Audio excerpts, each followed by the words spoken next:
Labrada Avellino. Siya ay isang natatanging guro isinilang sa Quiapo, Manila noong Enerong 1873. Siya ang aking napili dahil siya ang pinakabatang nakapagtapos ng kursong pagtuturo noong panahon ng mga Espanyol sa gulang na 16.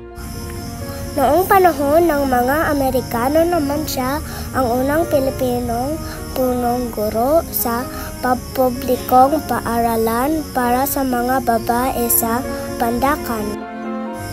Hinahangaan ko siya dahil siya ang unang babaeng tumanggap ng Master of Pedagogy Honoris Causa mula sa Universidad ng Pilipinas para sa kanyang mahalagang kontribusyon sa edukasyon sa bansa. Siya ang paborito at iniidolo ko dahil gusto ko din maging isang guro katulad ng aking lola sa tuhod na isa din kagalang-galang na guro. Maging ang aking ina na naging guro din noon. Gusto ko tularan ang maging pausay sa larangan, edukasyon at makatulong sa paghubog ng talento ng mga mag-aaral.